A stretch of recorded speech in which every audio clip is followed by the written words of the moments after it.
मित्रों नमो नमो। मैं नागेंद्र दुबे, उर्ला देवी PG college रसार मरोद हंडिया प्रयागराज से बीए द्वितीय वर्ष के पाठ्यक्रम में श्रीमद् भगवद गीता का अध्ययन अपेक्षित है। तो श्रीमद् भगवद गीता जो साक्षात श्रीवाणी है, जो साक्षात श्रीमुख है, उसमें कुल 18 अध्याय और 700 श्लोक हैं। तो उन 18 अध्यायों में से पूरे का अध्ययन नहीं करना है, बल्कि हमें मात्र द्वितीय अध्याय का ही अध्ययन करना है। और द्वितीय अध्याय में कुल 72 श्लोक हैं।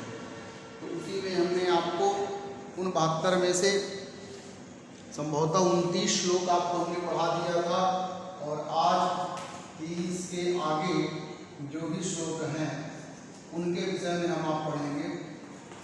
तो प्रिय विद्यार्थियों, 30, 31, 32 इस तरह से आगे के भी और भी जो श्लोक आएंगे उनके विषय में हमको आपको जानना है।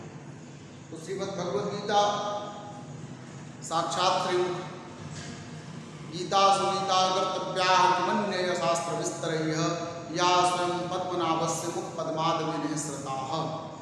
भगवान श्री हरिनारायण के साक्षात है ना मुख से निकला हुआ यह ग्रंथ है, जो कि अमृत तुल्य है, कलयुग का अमृत है। और इसी से व्यक्ति अमृत को प्राप्त करता है। अमृतत्व क्या है उसको जान जाता है। भगवान श्री कृष्ण ने किम कर्तव्य विमूढ़ अर्जुन को जो उपदेश दिया, उसे हम श्रीमद् भगवद गीता के नाम से जानते हैं। श्रीमद् भगवद गीता महाभारत के 20 पर्व में उल्लिखित है, उसी में वर्णित है। तो एक प्रकार से हम कह सकते हैं महाभारत का एक प्रक्षिप्तांश है, परंतु आज यह इतना ख्याति लब्ध ग्रंथ है, इसकी ख्याति लब्धता के कारण यह स्वयं में आज अपने आप में एक अस्तित्व, अलग अस्तित्व प्रधान रखता है, एक प्रधान अस्तित्व रखता है। तो प्रिय विद्यार्थियों, जो द्वितीय वर्ष के छात्र हैं उनके लिए हमने आपको बताया 29 श्लोकों के माध्यम से कि द्वितीय अध्याय के 7वें श्लोक में अर्जुन शिष्यत्व को ग्रहण करता है। तो शिष्यत्व को ग्रहण कर लेने के बाद भगवान से उपदेश देना शुरू करते हैं। तो वे सबसे पहले उसे समझाने की कोशिश करते हैं, फिर समझाने के बाद उसे बताते हैं कि देह क्या है और देही क्या है। देह का नाश हो सकता है, परंतु आत्मा अर्थात देही का नाश नहीं होगा। इसी सभी बातों को बताते हुए 19 श्लोक तक हम आप समझ चुके थे। देह और देही, शरीर और आत्मा, देह माने शरीर और देही माने उसमें रहने वाला जो आत्म तत्व है, इन दोनों को समझा रहे हैं। इन्हीं दोनों को समझने पर ही व्यक्ति जो है वो मोक्ष का अनुगामी हो जाता है। ठीक है, वो मोक्ष के लिए जो है माने एक प्रकार से कह लीजिए वो मोक्ष हो जाता है। तो यहाँ पर भगवान श्री कृष्ण अर्जुन को समझाते हुए कह रहे हैं कि अर्जुन, देही नित्यम अवध्यो वयम देहे सर्वस्य भारत तस्मात् सर्वाणि भूतानि न तुम शोचितुम अर्हसि। देही नित्यम बध्यो वयम, ध्यान दीजिए, देही नित्यम माँ में है ना एक आ है, तो मकारोत्तरवर्ती जो आकार है उसको इधर जोड़ देंगे।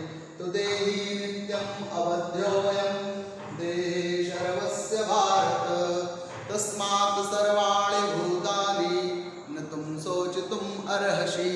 तो भगवान ने क्या कहा? तो भगवान की वाणी है कि भारत, हे भरतवंशी अर्जुन, भारत का अर्थ क्या हुआ? हे भरतवंशी अर्जुन, अयम अयम देही, देह नहीं देही। जैसे जो सुख में हो, सुख सुविधा में सुख में हो उसे कहते हैं सुखी, और जो रोग जिसमें है, जिसके शरीर में उसे हम कहते हैं रोगी, और जिसके पास खूब धन हो उसे कहते हैं धनी। तो जिस देह में है ना चल फिर रहा है, जो चल फिर रहा है तो उसमें स्फूर्ति का माध्यम उसे कहते हैं देही। जो चेतना का कारण है वही कौन है? देही है। तो बोले कि भारत, हे भरतवंशी अर्जुन, सर्वस्य देहे, समस्त प्राणियों के देह में, शरीर में। तो भारत सर्वस्य देहे अयम देही नित्यम अवध्यः, यह इसका अन्वय हो गया। ठीक है, और पदच्छेद करें तो क्या हो जाएगा? देही नित्यम अवध्यः अयम देहे सर्वस्य भारत तस्मात् सर्वाणि भूतानि न तुम सोचितुम अर्हसि। तो क्या कहा, इसका अर्थ क्या है देखें, तो बोले क्या कि भारत, हे भरतवंशी अर्थात अर्जुन, सर्वस्व देहे, सर्वस्व माने समस्त प्राणधारियों के देह है ना, शरीर में, समस्त शरीर में, ऐसे करें, सर्वस्व देह समस्त शरीरधारियों में, जितने भी आपको शरीर दिख रहे हैं, ठीक है, जितने भी शरीर हैं, और बोले अयम देही, उनमें यह जो जीवात्मा है, यह जो जीव है, जो जीवात्मा है, वो नित्यम अबद्ध है। वो नित्य माने सदा सदा के लिए अबद्ध है, उसका वध नहीं किया जा सकता है। तो यदि तुम यहाँ भ्रांति कर रहे हो, इस भ्रम में हो कि तुम इन्हें मार दोगे, तो ऐसा नहीं है, क्योंकि इनके शरीर का नाश हो सकता है। इनमें जो देही है वो नित्य माने सदा सर्वदा रहने वाला है, वो अबद्ध है, उसका कभी भी वध नहीं किया जा सकता है। पहले इस बात को समझो कि एक देह है और दूसरा कौन है, देही है। देह को तुम्हारे शस्त्रों से काटा जा सकता है, तुम अपने शस्त्रों से इस देह का नाश कर सकते हो, परंतु जो सम्मुख सेना खड़ी है, शत्रु पक्ष के जो भी योद्धा खड़े हैं, जिनमें तुम्हारा मत जग चुका है, जो तुम्हारे भाई बंधु इष्ट मित्र हैं, जिनको तुम अपना मान बैठे हो और जिनके कारण तुम्हें मत्व हो गया है, तो इस ममत्व का कारण जो शरीर है, जो तुम्हें कर्तव्य पालन करने से क्या कर रहा है, ठीक है, जिन कर्तव्य मूढ़ की स्थिति में ले जाकर के छोड़ रहा है। तो तुम जब यह नहीं समझ पा रहे हो कि यह देह है और यह देही है, देह अलग है और देही अलग है, माने शरीर अलग है और उसमें रहने वाला जो चैतन्य तत्व है वह अलग है। तो उन्होंने यह समझाया कि हे भरतवंशी अर्जुन, ये समस्त जितने भी शरीर हैं, इनमें जो देही है, जो आत्मा है, वो नित्यम अवध्य, तो सदा के सर्वदा उसका वध नहीं किया जा सकता, अर्थात उसका नित्य माने कभी भी उसका वध नहीं किया जा सकता है। तस्मात् सर्वाणि भूतानि त्वं न शोचितुम् अर्हसि। अर्हसि माने योग्य, और शोचितुम् माने है ना, शोक करने योग्य, न माने नहीं। त्वं न शोचितुम् अर्हसि, तुम शोक करने योग्य नहीं हो। बोले तस्मात्, इसलिए, यदि आप इतना जान गए, क्या जान गए, यही कि देही जो है वो नित्य अबद्ध है, चाहे हमारी देह हो चाहे किसी की देह हो, जितने भी देह हैं उनमें जो रहने वाला जो जीवात्मा है, ठीक है, सभी की देह का जो देही है वो कभी भी उसका नाश नहीं होता है। इसलिए तस्मात्, इसलिए सर्वाणि भूतानि, समस्त प्राणियों के लिए, तुम न सोचितुम् अर्हसि, तुम शोक करने योग्य नहीं हो, इसलिए तुम्हें कभी भी शोक नहीं करना चाहिए। किसी भी प्राणी के प्रति आपको शोक नहीं होना चाहिए, बस आपको अपने कर्तव्य का पालन करना चाहिए। बात समझ में आया? तो उसकी शरीर ने जो कार्य किया है उसी के प्रति आपका जो कर्तव्य बन रहा है उस कर्तव्य को आप करें। यहाँ पर कर्मलोक है ना, आगे चल करके भगवान श्री कृष्ण आगे तृतीय अध्याय में कहेंगे नियतम गुरु कर्म तुम कर्म जाया ही कर्मण, है ना, उसमें ये बात आती है शरीर यात्रा के लिए हमको निश्चित रूप से कर्म करना चाहिए, हम सिर्फ कर्म करने के अधिकारी, ये भी बात आ गया है। तो तस्मात् सर्वाणि भूतानि न तुम शोचितुम् अर्हसि, इसलिए हे भरतवंशी अर्जुन, तुम निश्चित रूप से क्या करो, इन समस्त प्राणियों में तुम शोक करने योग्य नहीं हो। ये मारे जाएंगे, ये मर जाएंगे, है ना, क्या होगा, ये आप जो भी भविष्य चिंतन कर रहे हो, तो उस भविष्य चिंतन को छोड़ करके युद्ध के लिए खड़े हो जाओ, उनके कहने का भाव है। फिर आगे कह रहे हैं क्या, स्वधर्मं पिचावेक्ष न विकम्पितुम् अर्हसि, धर्माद्युद्धात् श्रेयो अन्यत् क्षत्रियस्य न विद्यते। बोले स्वधर्मं पिचावेक्ष न विकम्पितुम् अर्हसि, धर्माद्युद्धात् श्रेयो अन्यत् क्षत्रियस्य न विद्यते। एक बात आप समझें, जैसे मैं अध्यापक हूँ तो मेरा अध्यापन करना कार्य है, ठीक है, अब मित्र हो चाहे शत्रु हो, कुछ भी हो, हमारा जो कार्य मुझे करना है। आप छात्र हैं, आप विद्यार्थी हैं, विद्याध्ययन आपका क्या है, प्रमुख कर्तव्य है, उसमें आप प्रमाद ना करें। जैसे तैत्तिरीयोपनिषद में आया स्वाध्यायान मा प्रमद, स्वाध्याय में प्रमाद नहीं करना चाहिए, वैसे ही आपको मैं कह रहा हूँ अपने कर्तव्य में प्रमाद ना करें। जो आपका कर्तव्य है आप उस कर्तव्य का पालन करें। आप छात्र हैं, आप क्षत्रिय हैं तो आप अपने छात्र धर्म का पालन करें, आप विद्यार्थी हैं तो अपने विद्यार्थी धर्म का पालन करें। तो इसमें जो है धर्म का पालन हमें जरूर करना चाहिए और धर्म से घबराना नहीं चाहिए, ठीक है, अरे कहीं हमसे अनर्थ ना हो, नहीं, आप अपना कर्तव्य करें बस। तो बोले क्या, स्वधर्मं पिचावेक्ष न विकम्पितुम् अर्हसि, धर्माद्युद्धात् श्रेयो अन्यत् क्षत्रियस्य न विद्यते। तो स्वधर्मं च अवेक्ष, च माने और अवेक्ष माने देख करके, हे अर्जुन, बड़ी ऊंची बात उन्होंने कहा कि कहीं कहीं आप अपने धर्म से अर्थात अपने कर्तव्य कर्मों को करते हुए तुम घबरा ना जाओ। तुम्हें घबराना नहीं चाहिए। आप क्षत्रिय हो, आपका कार्य युद्ध करना, सम्मुख चाहे कोई भी आ जाए आपसे युद्ध कर रहा है तो अपना पराक्रम प्रतिभा प्रदर्शन करिए, और उसका गला कट गया, मर गया, कोई बात नहीं, ये आपका धर्म था, ये आपका कार्य था। तो बोले क्या, स्वधर्मम चावेक्ष न विकम्पितुम अर्हसि, स्वधर्म अपने धर्म को भी चावेक्ष मन देख करके न विकम्पितुम नहीं कांपना, अर्हसि मन योग्य, तुम कंपन करने योग्य नहीं हो, तुम शोक करने योग्य नहीं हो, तो अपने धर्म को भी देख करके कांपने योग्य नहीं हो। नहीं, हमारा धर्म तो ऐसा नहीं है, ये हमारे बंधु बांधव खड़े हैं, चलो हम मित्रता निभाते, नहीं इनका वध नहीं करना, हम ही पीछे हो जाते, नहीं, ऐसा करना तो कायरता है, ऐसा करना तो क्लीबपन है, नपुंसकता है। इसलिए आप अपने धर्म को देख करके भी यहाँ पर कंपन मत करो, कांपो मत, डरो मत, है ना। क्यों? क्योंकि धर्माद्युद्धात् श्रेयः अन्यत् क्षत्रियस्य विद्यते। बोले अन्यत माने दूसरा, श्रेय माने कल्याणकारी वस्तु नहीं है ना, न विद्यते नहीं हो सकता है। बोले क्या? बोले धर्माद्युद्धात्, धर्म युद्ध से बढ़कर के, क्षत्रिय माने क्षत्रिय के लिए, एक सच्चे क्षत्रिय के लिए, सच्चे योद्धा के लिए, है ना, धर्म युद्ध से बढ़कर के, धर्माद्युद्धात् श्रेय, धर्माद्युद्धात् धर्म युद्ध से श्रेय माने कल्याणकारी, अन्यत न विद्यते, कोई दूसरी वस्तु नहीं हो सकती।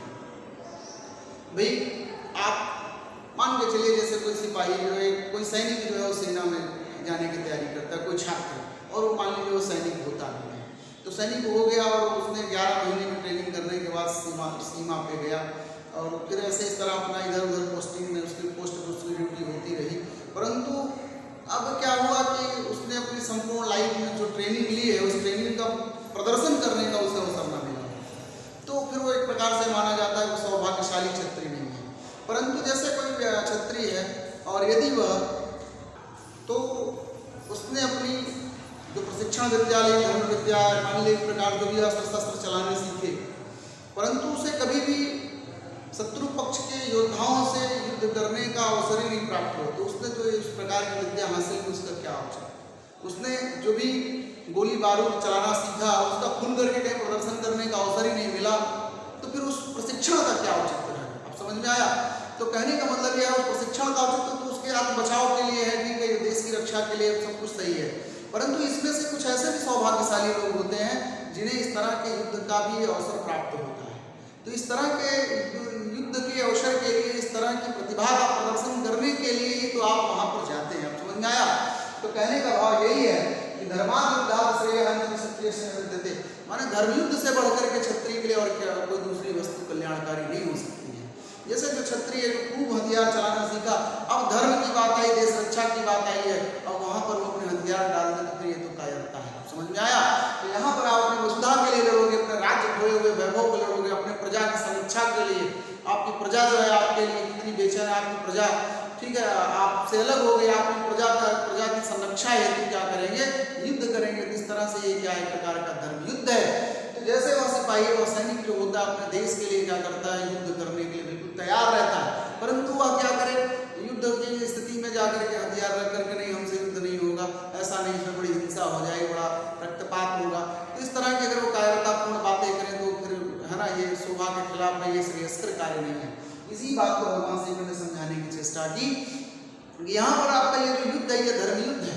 धर्मयुद्ध का भाव यह है कि आपकी प्रजा जो है आपसे अलग हो गई, आपकी जो वसुधा है, आपका जो राज्य है वो आपसे खोया है, आप उसको प्राप्त करिए। आपका जो वैभव है वह नष्ट हुआ है, उसको आप अपने हस्तगत करिए। आपकी पत्नी जो है वो, है ना, आपके भाई जितने हैं वे क्या है, वो कहीं कांसे कुसे पर सो रहे हैं, उनको न्याय चाहिए, तो उस न्याय की लड़ाई के लिए आप युद्ध करें। धर्मयुद्ध है। अब समझ में आया? तो धर्मयुद्ध से, है ना, बढ़कर के श्रेय माने कल्याणकारी, अन्यथा दूसरी वस्तु न विद्यते नहीं हो सकती क्षत्रिय माने क्षत्रिय के लिए। बात को भी समझ गए? आगे चलता हूँ। फिर आगे क्या बोले? तो देखिए आगे भी उसी तरह की बात बोले। यदृक्षया चोपपन्नम स्वर्गद्वारम अपावृतम सुखिनः क्षत्रियाः पार्थ लभन्ते युद्धम ईदृशम्। आप खूब पढ़ते रहे, लेकिन कभी आपने प्रतियोगी परीक्षाएं नहीं दी, ठीक है, आपने कभी नौकरी के लिए प्रयास नहीं किया, तो ये फिर क्या मतलब रह गया, है ना? परंतु आप जैसे ही मान लीजिए अपनी डिग्री कंप्लीट करते वैसे वैकेंसी आ गई, तो आप बड़े सौभाग्यशाली माने जाएंगे। लेकिन मान लीजिए आपने पढ़ाई कर लिया, है ना, आपने ग्रेजुएशन कर लिया, परंतु आप जिसकी तैयारी करना चाहते हैं, मान लीजिए SI की तैयारी करना चाहते हैं, हैं दरोगा का। अब आपने ग्रेजुएशन कंप्लीट किया उसी ख्वाहिश में, उसी लालच में, परंतु क्या हुआ कि आगामी 3 साल 4 साल तक वैकेंसी नहीं आ रही है। तो अब परंतु मान लीजिए इसी में एक व्यक्ति ऐसा भी हो जो ग्रेजुएशन कंप्लीट कर रहा हो, उसकी उम्र भी हो और तुरंत जो है ना वैकेंसी भी आ जाए, तो जिस चीज़ की तैयारी कर रहा हो उसकी वैकेंसी भी आ जाए, तो एक प्रकार से वो क्या सौभाग्यशाली है।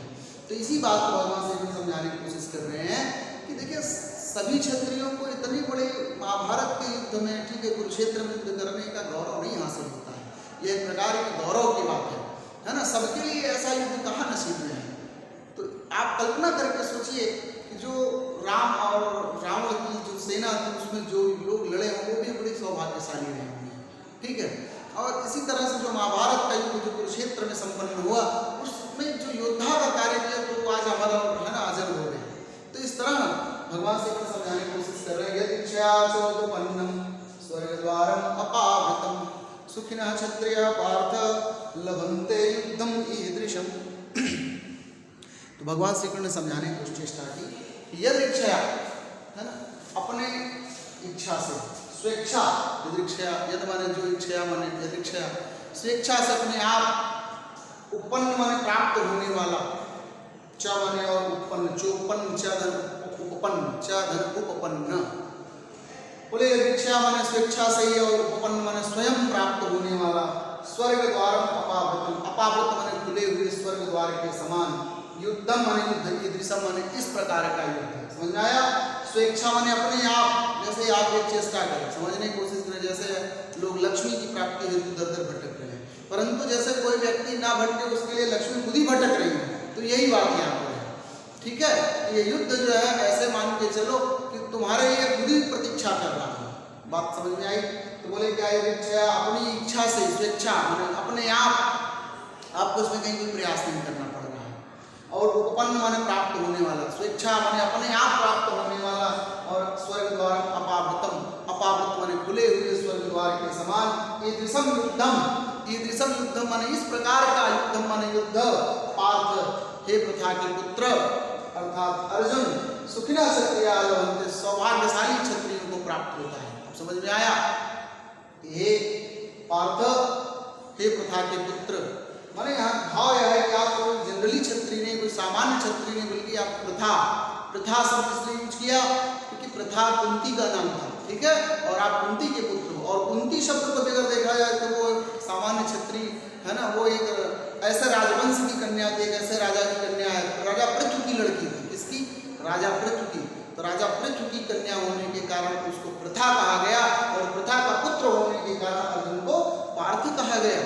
तो हे पार्थ माने कितनी गौरवान्वित बात कर रहे हैं कि तुम माने कुल क्रमागत क्षत्रिय हो। ऐसा नहीं है कि तुम बीच में कहीं से कोई अलग से क्षत्रियत्व लिए, तुम्हारा तो है ना माता का पक्ष हो, पिता का पक्ष हो, सब में बड़े बड़े योद्धा पैदा हुए। तुम तो राजवंश में ही उत्पन्न हुए क्षत्रिय जो बड़े बड़े युद्धों को संपन्न किए। तो बोलेगा सुखिनः क्षत्रियाः पार्थ, सौभाग्यशाली क्षत्रिय ईदृशम युद्धम, इस प्रकार के युद्ध को लभन्ते माने प्राप्त करते हैं। पार्थ माने हे अर्जुन। बात समझ में आई कि हे अर्जुन अपने आप उत्पन्न माने प्राप्त होने वाला, च माने और खुले हुए स्वर्ग द्वार के समान। ये आपके लिए नरक का द्वार नहीं, खुला हुआ स्वर्ग का द्वार है। ये ऐसा द्वार है जैसे स्वर्ग के दरवाजे को तो खोलने की चेष्टा करनी पड़ती, परंतु है ना आपका पुण्य इतना प्रबल है कि ये तो एक साक्षात खुला हुआ स्वर्ग का द्वार है। ये कोई युद्ध नहीं है, ये साक्षात खुला हुआ स्वर्ग का द्वार है। ये ऋषभ युद्धम, इस प्रकार का युद्ध जो है सुखिनः क्षत्रियाः लभन्ते, सौभाग्यशाली क्षत्रियों को ही मिलता है। पार्थ माने यहाँ आगे ले लेंगे संबोधन में हे अर्जुन। तो प्रिय विद्यार्थियों इन तीनों का भाव समझ गए होंगे। इसकी आगे की जो व्याख्या है उसको समझाता हूँ। आगे के जो श्लोक है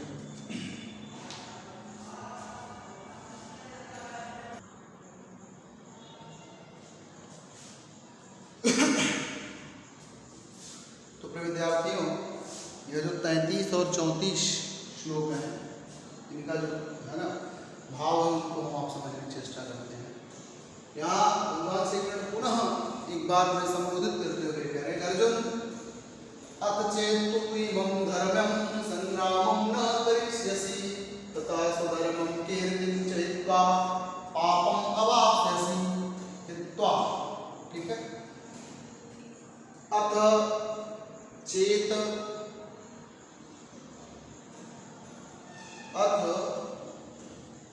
चेत तु इमं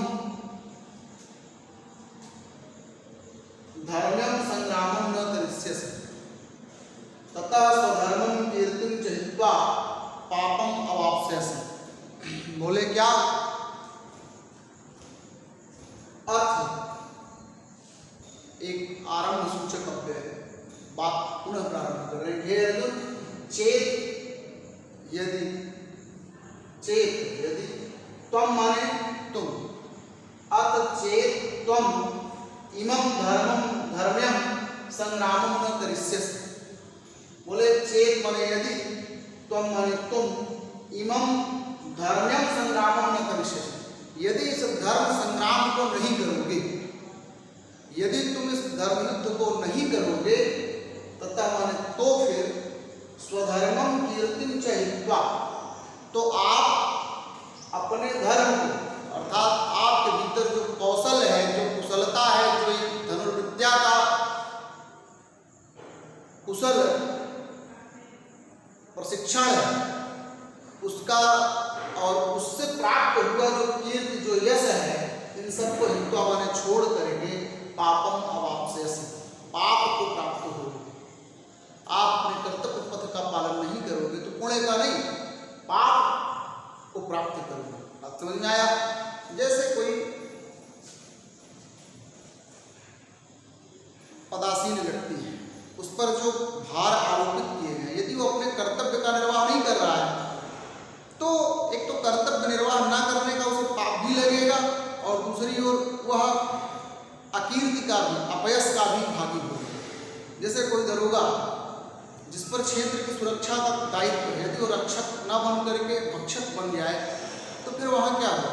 वहाँ यही भाव होगा, उस पर जो कार्य आरोपित किए गए, यदि वो उस कार्य को नहीं करेगा, तो निश्चित रूप से वह अपयश का भी भागी होगा, और अपने कर्तव्य में प्रमाद कर रहा है, इसलिए पाप का भी भागीदार होगा। इसी बात को यहाँ पर भगवान श्री कृष्ण अच्छे समझाए। अत चेत त्वम इमं धर्म्यं संग्रामं न करिष्यसि, तथा स्वधर्मं कीर्तिं च हित्वा पापम अवाप्स्यसि। हित्वा छोड़ करके, क्या क्या छोड़ करके? अपने धर्म को और अपनी कीर्ति को, है ना, नष्ट करके, छोड़ करके पापम अवाप्स्यसि, किसको प्राप्त हो जाओगे? पाप को प्राप्त होगे। अकीर्तिं चाभूतानि तथैष्यन्ति ते अव्ययम्, संभावितस्य चाकीर्तिः मरणादतिरिच्यते। एक बात आप समझिएगा, सम्मानित लोग होते हैं, उनके लिए सम्मान सर्वोपरि है। अपमान से बढ़कर के मृत्यु को स्वीकार करना चाहते हैं कि अपमान, अपयश ना हो, बल्कि मृत्यु प्राप्त हो जाए। यह स्वाभिमानी और सम्मानित व्यक्ति में पाया जाता है। ठीक है, ये बात यहाँ पर ध्यान रखिएगा। संभावितस्य चाकीर्तिः मरणादतिरिच्यते, बड़ी अच्छी सी सूक्ति है, बहुत अच्छी सूक्ति है ये। और कहानी है श्रीमद् भगवद गीता साक्षात भगवान नारायण की वाणी में। अकीर्तिं चाभूतानि तथैष्यन्ति ते अव्ययम्। बोले भूतानि, भूतानि माने प्राणी, ठीक है। कथैष्यन्ति माने कहेंगे, कहेंगे माने सदा सर्वदा के लिए कहेंगे। ऐसा नहीं है कि 10-5 साल के लिए कह के लोग भूल जाएंगे, ऐसा नहीं है। बोले भूतानि माने प्राणी, कथैष्यन्ति माने कहेंगे, ठीक है। अकीर्ति, अकीर्ति माने अपयश, अपयश को कहेंगे। और ध्यान दीजिए, चा अपि, चा माने और, अपि माने भी। और इसके साथ साथ क्या होगा? पाप को प्राप्त होगा। और क्या होगा? बोले चा और भी क्या? बोले अकीर्ति, अकीर्ति को कथैष्यन्ति माने कहेंगे। और कैसी अकीर्ति को, कैसे अपयश को कहेंगे? किस अपयश को कहेंगे? बोले ते माने तुम्हारे अपयश को कहेंगे। और अव्ययम, अव्यय कभी न चुकने वाली, ठीक है। व्यय माने जो चुक जाए, समाप्त हो जाए, खर्च हो जाए। तो बोले अव्ययम, कभी न चुकने वाली। अकीर्ति माने अपयश को, भूतानि माने सभी प्राणी, कथैष्यन्ति माने कहेंगे। कहेंगे माने परंपरा से, पीढ़ी से ऐसे कहते चले आएंगे। अर्जुन तुम्हारे अपयश का ही उल्लेख करते रहेंगे। और संभावितस्य चाकीर्तिः मरणादतिरिच्यते। पर बोले संभावितस्य, और जो सम्मानित लोग होते हैं, जो स्वाभिमानी लोग होते हैं, उनके लिए तो चा माने और, उनके लिए तो अकीर्ति, अपयश से मरणादतिरिच्यते, मर जाना ही श्रेयस्कर है। बात समझ में? अपयश से मृत्यु जो है वह क्या है? मृत्यु जो है वह क्या है? श्रेयस्कर है, कल्याणकारी है, वो मर जाना ही अच्छा समझते हैं। इसलिए आप युद्ध करते हुए अपने प्राण को भी त्याग देते हो, तो इस अपकीर्ति से वह अच्छा है। यह बात समझ में आ गई। तो कहने का भाव ये रहा कि जो स्वाभिमानी लोग होते हैं वे क्या करते हैं, तो मृत्यु को गले लगाना अच्छा समझते हैं, परंतु अपयश को गले लगाना स्वीकार, है ना, वो अपयश को गले लगाना अच्छा नहीं समझते हैं, उसे स्वीकार नहीं करते हैं। तो यह भाव है। इसके बाद जो 35वां श्लोक है उसकी व्याख्या मैं करके आपको देता हूँ। तो आगे जो भगवान श्री कृष्ण ने अर्जुन को उपदेश दिया उसको कितना अच्छा सा समझाया, तो वह बात मैं आपको समझा रहा हूँ।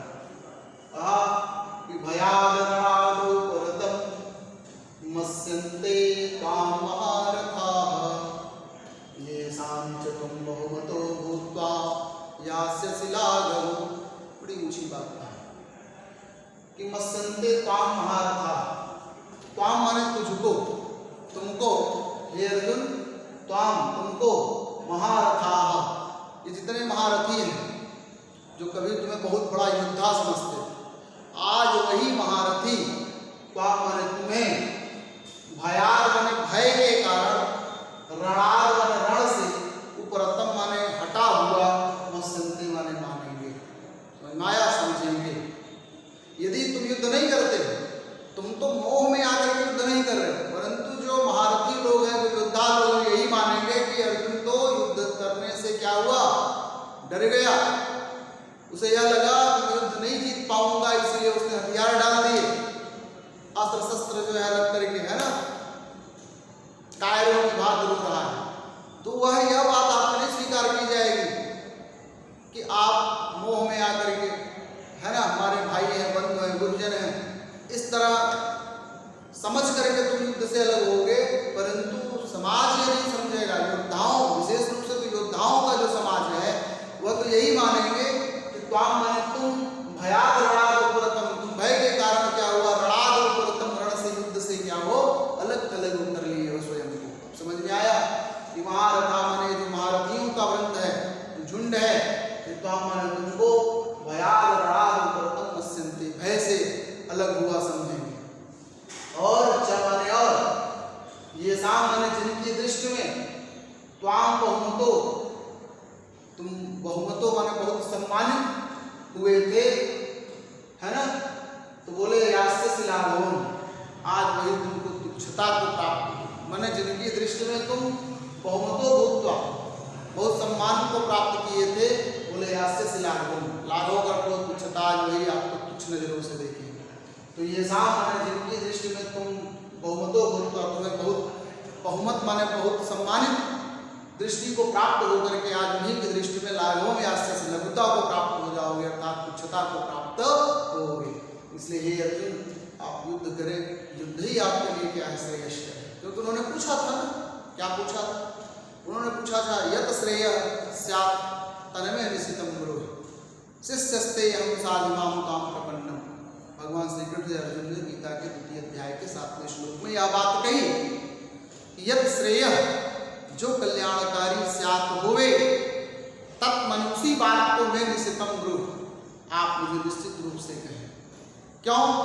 क्योंकि मैं धर्म सम्मूढ़ चेता, मेरी जो बुद्धि है वह धर्म में क्या हुआ, नष्ट हो चुकी है, माने मूढ़ चित्त हो गया हूँ, मेरी बुद्धि कार्य नहीं कर रही है, मुझे क्या करना अच्छा और क्या करना नहीं अच्छा है, इसका भान मेरी बुद्धि को हो ही नहीं रहा, मैं पता नहीं कर पा रहा हूँ। इसलिए जो मेरे लिए कल्याणकारी हो गए उसी बात को आप हमको कहें, मैं वही कार्य करूँ। तो अब भगवान से उसी बात ने यहाँ पर कहा, देखिए ऐसा नहीं है, यदि तुम युद्ध से अलग भी हो जाते हो तो यह कोई मानने वाला नहीं है कि आप, है ना, मुंह में ऐसा किया, ऐसा कोई नहीं मानेगा।